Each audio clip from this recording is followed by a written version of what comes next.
Puji syukur kita panjatkan kehadirat Allah Subhanahu wa Ta'ala karena kita masih sempat bertemu pada kegiatan hari ini. Salawat serta salam kita curahkan kepada junjungan Nabi besar kita Muhammad Sallallahu Alaihi Wasallam beserta sahabat-sahabat beliau. Semoga kita mendapatkan syafaat dia. Adapun pada kegiatan hari ini yaitu pembahasan dari CGP oleh Ibu Aryani yang berjudul menyebarkan pemahaman dan penerapan pengalaman budaya positif. Adapun sepatah kata dari kepala sekolah tersebut. Bismillahirrahmanirrahim. Assalamualaikum warahmatullahi wabarakatuh. Alhamdulillahirabbil alamin. Sayyidina Muhammadin wa ala alihi wasallam. Asyhadu an la ilaha illallah wa asyhadu anna Muhammadan abduhu wa rasuluh. Yang saya hormati Ibu Aryani sebagai CGP Angkatan 11, Bapak Ibu yang sempat hadir pada kesempatan hari ini. Alhamdulillah pada kesempatan hari ini teman kita akan mendiseminasikan pemahaman yang telah diperoleh dalam kegiatan CGP, yaitu menyebarkan pemahaman dan penerapan pengalaman budaya positif. Jadi sebenarnya bukan hanya karena ikut kegiatan CGP kita bisa berbagi praktik. Kalau Bapak Ibu punya suatu penelitian misalnya, ataukah Bapak Ibu punya praktik baik di kelasnya, bisa menyusun sebuah bis praktis untuk dibagikan kepada teman-teman. Jadi Bapak Ibu bisa memilih pada saat melaksanakan kegiatan pembelajaran dan menganggap itu sangat bagus, sangat baik, maka bisa kita berbagi kepada teman-teman yang ada di sekolah. Ya. Jadi bukan hanya Ibu Aryani atau Ibu Joho yang sudah melaksanakan kegiatan CGP yang bisa melakukan penyebaran atau diseminasi seperti ini, tetapi tidak menutup kemungkinan Bapak Ibu yang punya kegiatan pembelajaran terbaik di kelas itu bisa juga diimbaskan kepada teman-teman yang ada di lingkungan sekolah kita. Baik, untuk sambutan saya, mudah-mudahan setelah kegiatan ini kita semua mendapatkan motivasi yang lebih untuk bagaimana membuat kualitas pendidikan di sekolah kita ini semakin meningkat. Karena saya itu saya ucapkan billahi bismillahirrahmanirrahim. Wassalamualaikum warahmatullahi wabarakatuh. Baik, selanjutnya saya persilahkan kepada pemateri kita. Bismillahirrahmanirrahim. Assalamualaikum warahmatullahi wabarakatuh. Yang pertama saya mengucapkan terima kasih kepada Ibu Kepala Sekolah yang telah memberikan kesempatan kepada saya untuk menyebarkan pemahaman dan penerapan pengalaman budaya positif. Kemudian terima kasih kepada teman-teman yang bersedia meluangkan waktunya untuk kegiatan pada hari ini. Baik teman-teman sekalian, saya tidak bermaksud menggurui ataupun tidak untuk mengajar ya, tapi saya hanya ingin memberikan berbagi praktik kepada teman-teman terkait dengan materi yang saya dapatkan di pendidikan guru penggerak. Jadi materi kita adalah budaya positif. Yang pertama, saya punya pertanyaan pemantik. Apakah Bapak Ibu setuju ataupun tidak setuju dengan pernyataan yang pertama? Apakah hukuman dapat mendisiplinkan anak? Jadi ini hanya pernyataan setuju atau tidak setuju. menurut pemahaman teman-teman? Ya, nanti jawabannya ada di akhir ya. Kemudian yang kedua, pemberian hukuman dengan hal positif seperti membersihkan halaman sekolah dapat meningkatkan kedisiplinan anak. Apakah teman-teman setuju dengan pernyataan tersebut? Ya, ada yang setuju. Ya, kemudian yang ketiga, memberikan penghargaan dapat meningkatkan motivasi belajar anak. Jadi ada yang terjadi di sekolah kita pada saat setelah selesai misalnya semester kita memberikan hadiah kepada murid-murid kita. Apakah itu dapat meningkatkan motivasi belajar anak? Setuju. Jawabannya nanti ada pada akhir sesi. Ya. Yang pertama, konsep ketiga dari budaya positif yaitu ada 8. Yang pertama, perubahan paradigma belajar, kemudian disiplin positif, yang ketiga nilai-nilai kebajikan, kemudian kebutuhan dasar manusia, motivasi perilaku manusia, kemudian ada posisi kontrol guru, keyakinan kelas, kemudian yang terakhir adalah segitiga restitusi. Pembelajaran dengan paradigma baru. Pembelajaran dengan paradigma baru merupakan pembelajaran yang dirancang berdasarkan prinsip pembelajaran berdiferensiasi, sehingga peserta didik belajar sesuai dengan kebutuhannya berdasarkan tahap perkembangan sesuai teori psikologi untuk mewujudkan profil pelajar Pancasila. Di mana kita ketahui pada profil pelajar Pancasila terdapat nilai-nilai kebajikan. Yang pertama yaitu beriman dan bertakwa kepada Tuhan Yang Maha Esa. Kemudian ada berkebinekaan global, gotong royong, mandiri, bernalar kritis, kemudian kreatif.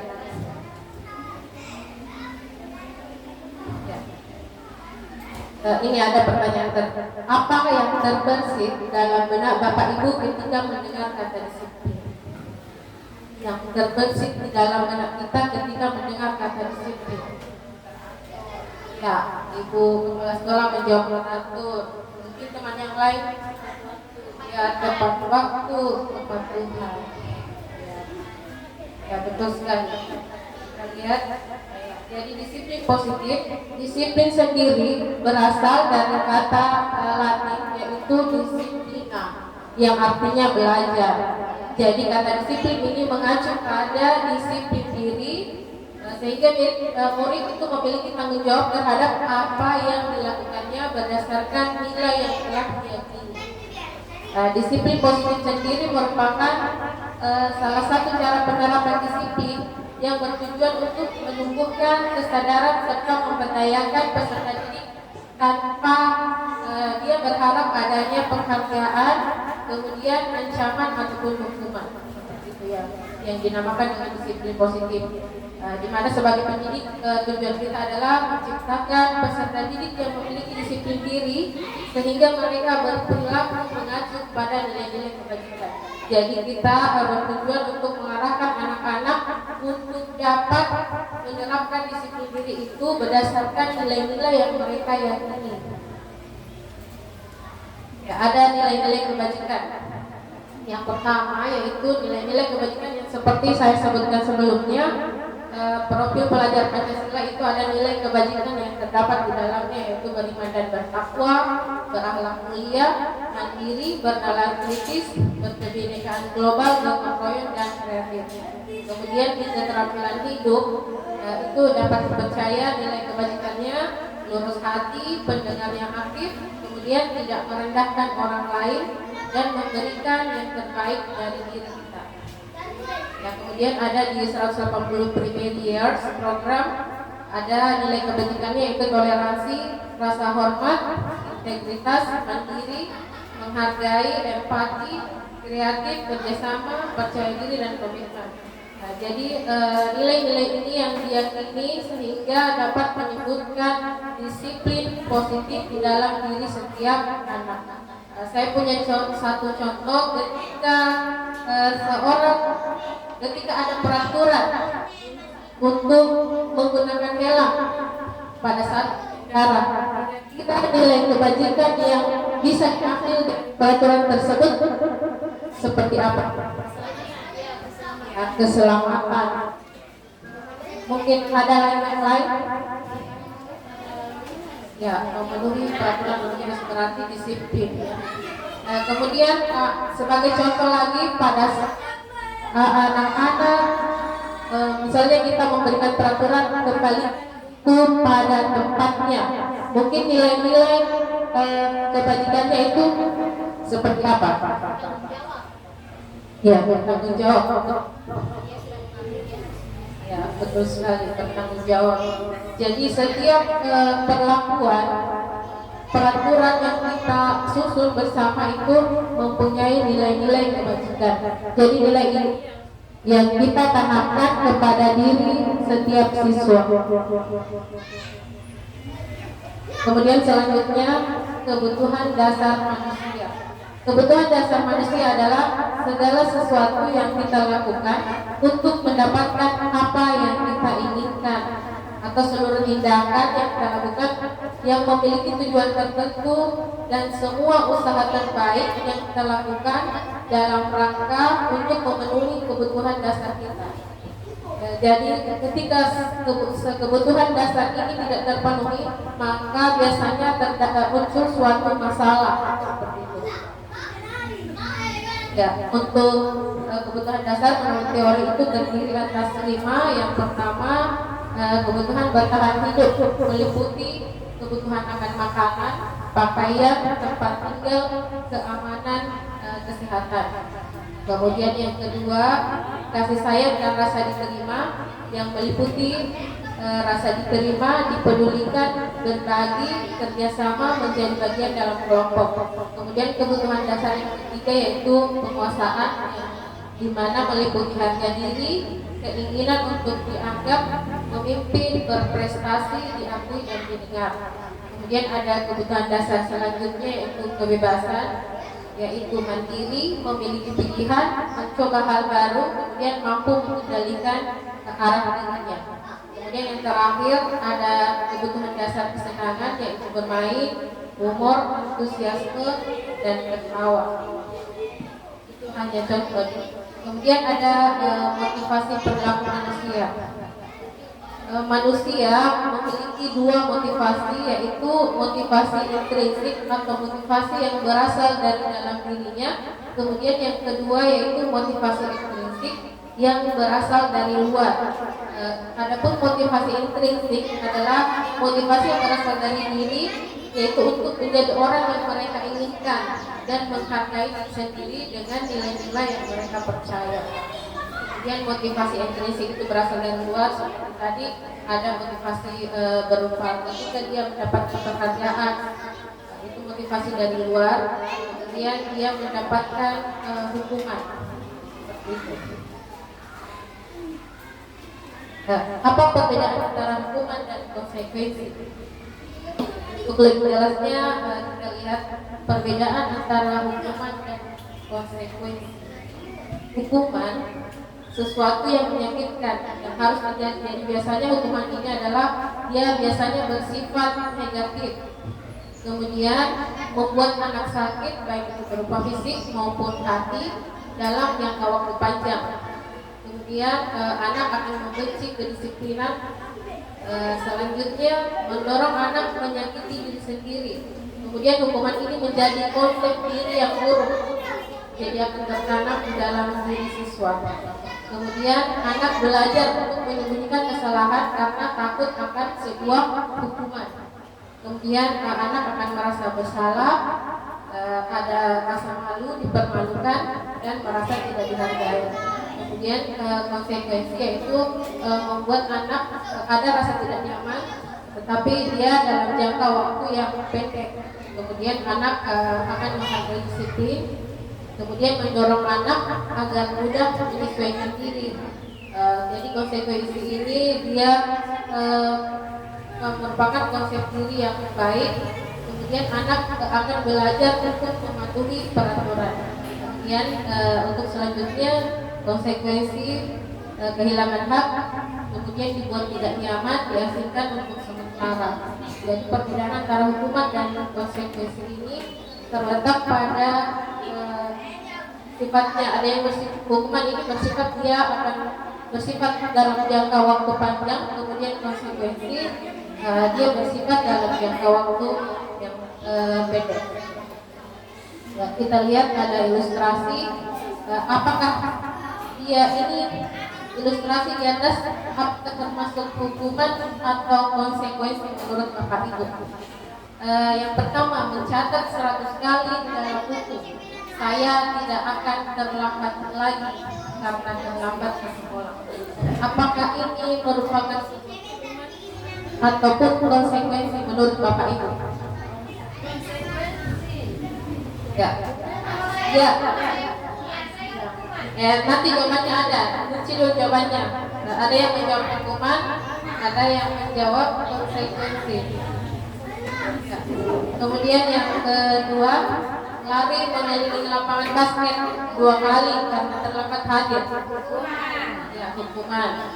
Jawabannya ada nanti. Ya. Kemudian yang ketiga, murid diminta untuk push up 15 kali karena tidak menggunakan masker. Ya. Ada yang jawab hukuman, ada konsekuensi. Ya. Menggantikan kertas tugas teman yang telah dicoret-coret. Ya, konsekuensi. Kemudian membersihkan tumpahan air di meja tulis karena tersenggol pada saat belajar. Ya. Kemudian murid disuruh untuk melepas sepatu seharian di sekolah karena tidak menggunakan sepatu berwarna hitam. Hukuman. Ya. Lari mengelilingi lapangan basket 2 kali karena terlambat 10 menit untuk pelajaran PJK. Ya, guru PJK jawab untuk konsekuensi. Ya, kita lihat ya jawabannya. Jawabannya ada. Ya, jawabannya hukuman. Ya, yang pertama itu ya, lari mencatat 100 kali itu termasuk hukuman. Ya, kemudian lari mengelilingi lapangan hukuman. Ya, kemudian murid diminta untuk push up termasuk hukuman. Ya, mengganti kertas konsekuensi, membersihkan tumpahan air konsekuensi, murid disuruh melepas sepatu hukuman. Kemudian yang terakhir, ya jawabannya guru olahraga betul konsekuensi karena dia terlambat. Ya, dia harus menjalani konsekuensi ya, seperti itu. Ada guru PJOK.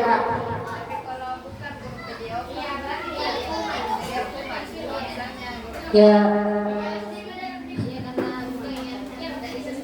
Ya baik, selanjutnya kita masuk ke posisi kontrol. 5 posisi kontrol guru ini ada yang pertama yang paling bawah adalah guru itu sebagai pemukul.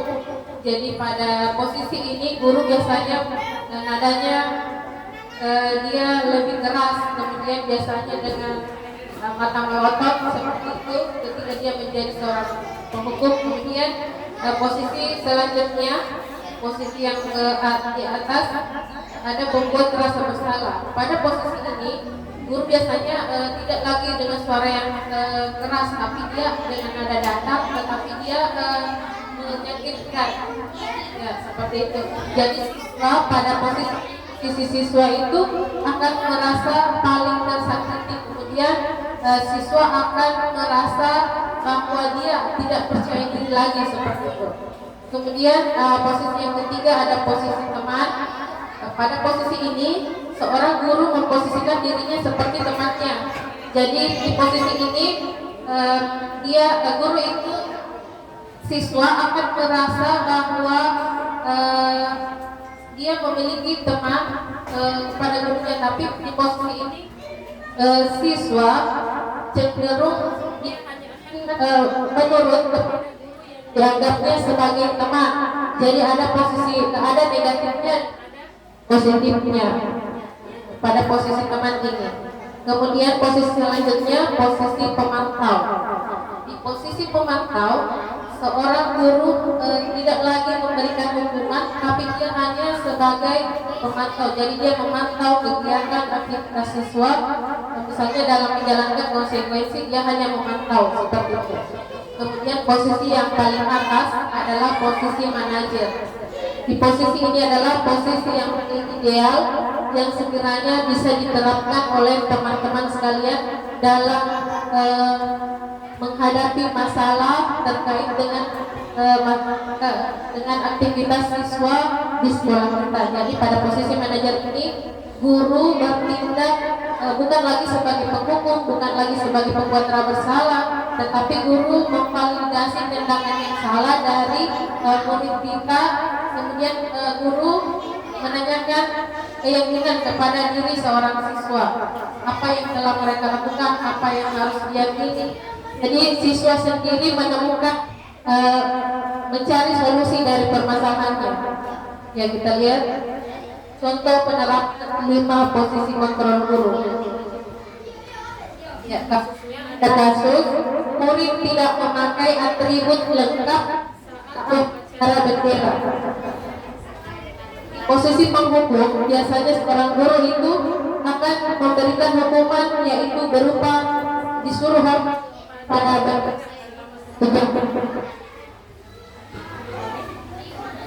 jadi di siswa akan menerima hukuman, yaitu disuruh hormat pada bendera selama 1 jam.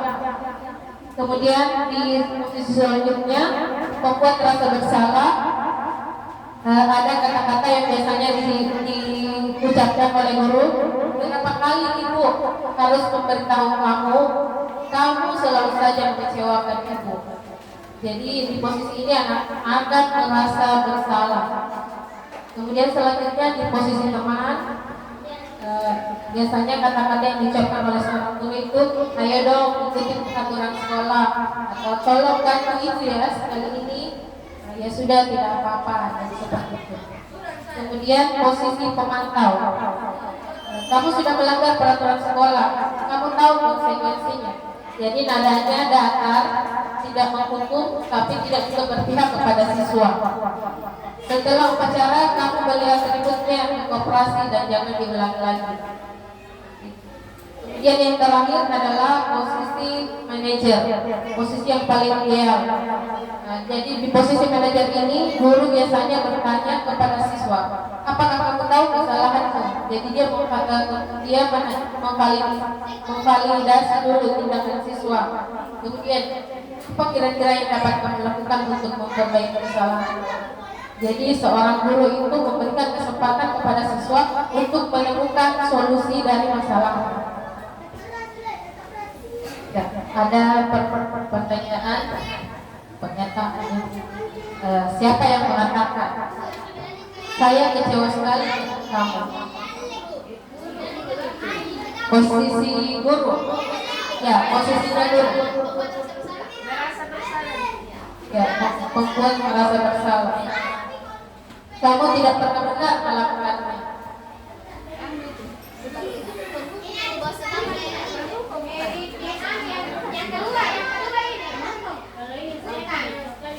Saya kecewa sekali dengan kamu. Membuat merasa bersalah. Yang kedua, kamu tidak pernah benar melakukannya. Ya, penghukum.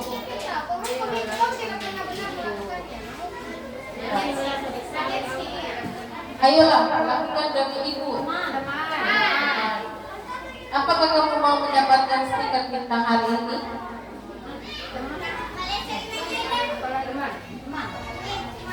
Apakah kamu ingin mendapatkan stiker bintang hari ini?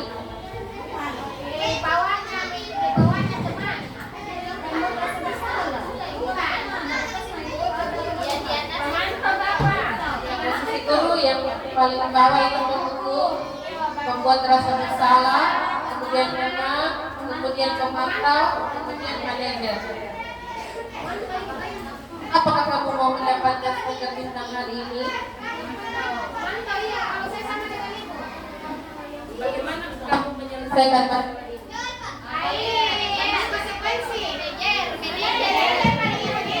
Ya, manajer. Kemudian kamu selalu yang paling terakhir. Kita lihat jawabannya.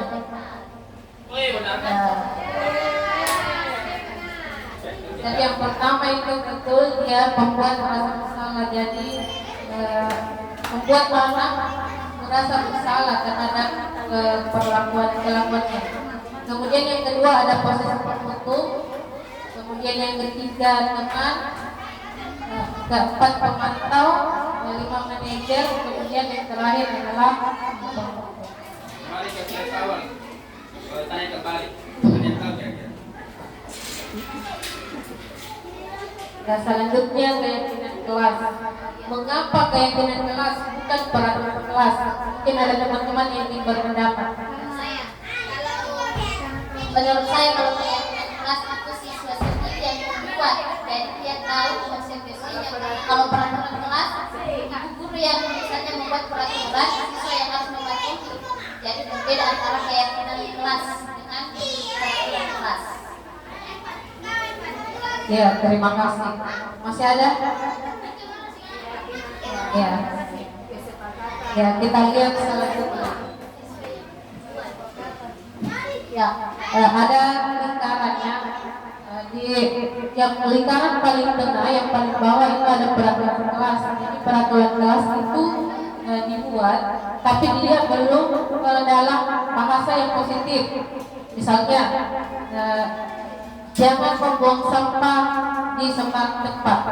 Jadi peraturan kelas itu dibuat oleh misalnya kita bersama-sama dengan anak-anak, kita membuat sebuah peraturan di dalam kelas ataupun di dalam sekolah.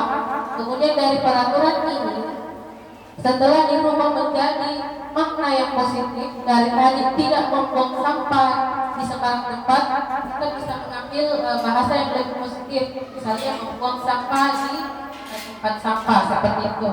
Dan kemudian juga dari peraturan ini, anak-anak akan meyakini bahwa ketika kita tidak membuang sampah di sembarang tempat atau kita membuang sampah pada tempatnya, itu ada satu nilai kebajikan di dalamnya. Kira-kira nilai kebajikannya apa? Membuang sampah pada tempatnya. Ya, ada sisi kebersihan. Ya, kemudian ada disiplinnya. Jadi keyakinan inilah yang kita tanamkan dalam diri anak-anak yang menjadi namanya keyakinan kelas. Jadi bukan lagi peraturan kelas, tapi nilai kebajikannya yang diyakini anak-anak, sehingga anak-anak akan tidak lagi melakukan perbuatan yang negatif seperti itu. Kemudian ketika keyakinan ini sudah tertanam di dalam diri murid kita atau siswa kita, maka akan tercipta sebuah lingkungan yang positif.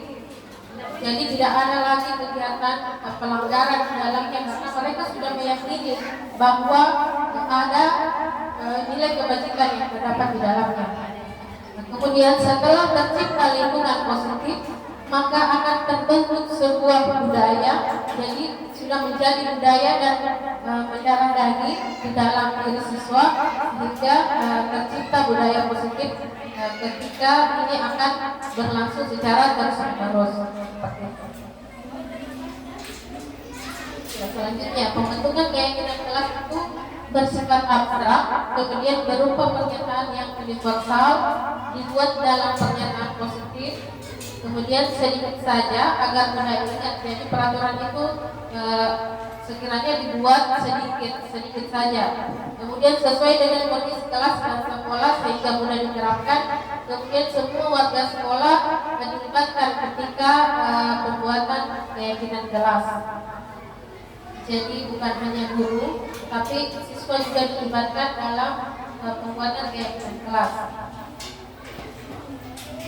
Kemudian selanjutnya ada segitiga restitusi. Jadi segitiga restitusi ini adalah ketika ada siswa yang melakukan pelanggaran atau ketika terdapat masalah, maka kita bisa menerapkan segitiga restitusi. Jadi segitiga restitusi ini diterapkan ketika ada masalah.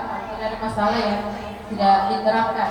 Jadi segitiga restitusi ini adalah suatu proses dialog yang dijalankan oleh guru agar dapat menghasilkan murid yang mandiri dan bertanggung jawab. Jadi ada 3 tahapannya. Yang pertama, yang kuning itu validasi tindakan yang salah. Jadi di sini guru bisa memvalidasi dulu tindakan yang salah dari murid. Misalnya menanyakan, kamu tahu tidak alasan mengapa ibu panggil ke sini? Begitu. Kemudian menstabilkan identitas. Kemudian yang ketiga yaitu menanyakan keyakinan. Ya, di dalam menstabilkan identitas, berdasarkan prinsip membuat kesalahan adalah bagian dari proses pembelajaran. Jadi ada kalimat yang bisa diterapkan oleh guru yaitu berbuat salah itu wajar. Tidak ada manusia yang sempurna. Ibu juga pernah melakukan itu. Ibu tidak mencari siapa yang salah, tapi ibu ingin mencari solusi dari permasalahan ini. Kemudian kamu berhak merasa begitu. Kemudian pada tahap validasi tindakan, jadi kita memvalidasi tindakan yang salah dari murid kita ya. Kamu pasti punya alasan mengapa melakukan hal ini. Kemudian padahal kamu bisa melakukan yang lebih buruk dari ini. Selanjutnya kata yang bisa disampaikan yaitu kamu patut bangga karena telah melindungi sesuatu yang penting bagimu.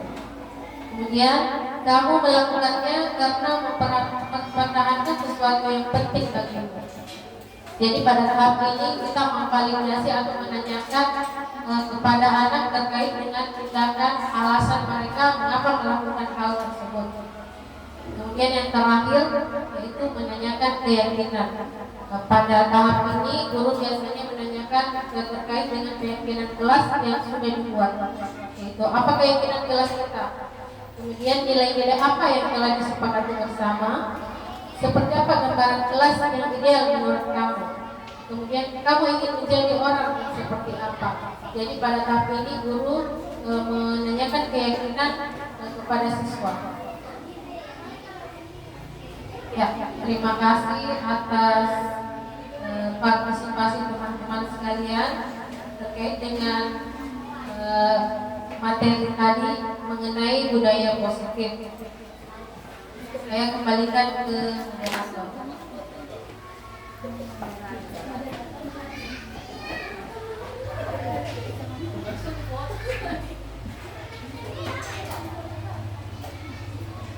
Ya, demikian penyampaian dari pemateri kita. Kita berikan salam tepuk tangan untuk Ibu Ariani. Alhamdulillah. Dengan berakhirnya penyampaian dari pemateri kita hari ini, maka kita tutup kegiatan pada siang ini dengan ucapan alhamdulillah. Semoga kita laksanakan hari ini bisa menjadi pengalaman untuk kita juga ketika dalam menangani peserta didik kita. Ya, demikian. Assalamualaikum warahmatullahi wabarakatuh.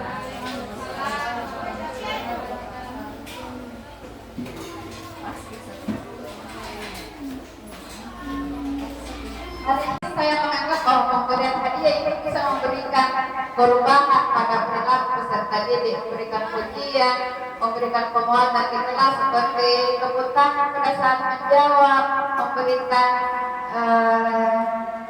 semacam kata-kata ini ya, itu bisa saya anggap bahwa itu bisa membangun perubahan motivasi sama peserta didik. Tapi kalau kita lihat dari materi ini bahwa tidak termasuk dalam rangkaian disiplin positif terkait dengan pemberian hadiah ya. Padahal memberikan bintang saja itu bisa memberikan motivasi selama ini yang kita pahami ya. Tetapi terkait dengan disiplin positif ternyata itu katanya bukan boleh. Padahal kalau pemahaman saya memberikan ucapan sebagai motivasi, memberikan sesuatu kepada peserta didik walaupun itu nilainya tidak seberapa, itu bisa membuat anak-anak mengubah perilaku, bisa bertambah semangat lagi dalam kegiatan. Kalau dibandingkan misalnya ada yang menjawab baru kita tidak respon apa-apa, tepuk tangan pasti ya tidak dihargai. Iya, biasanya kan kalau apalagi di kelas 1, biasanya dulu itu kita selalu menyiapkan bintang. Ya, kita selalu menyiapkan bintang. Siapa yang paling aktif di dalam kelas itu, dia dapat bintang hari itu. Jadi dia kumpulkan bintangnya dalam 1 bulan. Siapa yang paling banyak bintangnya, kita bisa kasih sesuatu. Apakah itu hadiah pulpen, atau hadiah buku, biasanya seperti itu yang kita laksanakan dulu. Karena dengan seperti itu dia bisa lebih bermotivasi, berlomba-lomba mau aktif dalam kegiatan pembelajaran. Tetapi dalam kegiatan itu tidak seperti itu. Sama sudah silakan. Tidak, kalau terasa, kalau bimbingan sudah kami pelan-pelan kita kurangi. Baik, terima kasih atas kesempatan yang diberikan. Jadi maksud dari tentang memang seperti itu, dan saya juga pernah rasakan memberikan hadiah kepada anak ketika berhasil misalnya meraih peringkat atau mungkin ada motivasi kita mau dia ada semangat untuk belajar. Tetapi dalam CGP, dalam guru penggerak itu tidak boleh. Kenapa? Dalam mindset guru penggerak, ketika anak diberikan suatu pembelajaran atau materi, maka ketika diberikan semacam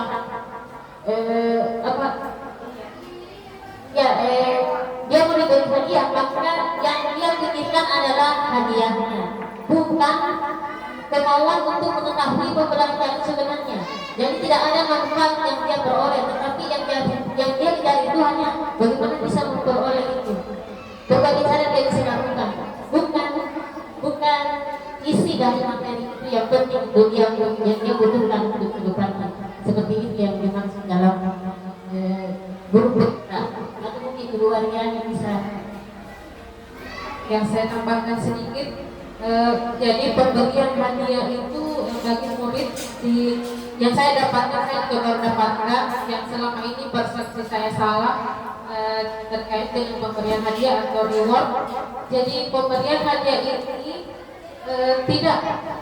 tidak menumbuhkan disiplin diri dari anak, karena yang dia pikirkan itu hanya bagaimana cara dia mendapat hadiah. Dia tidak menumbuhkan keyakinan di dalam dirinya atau nilai-nilai yang dia yakini untuk bisa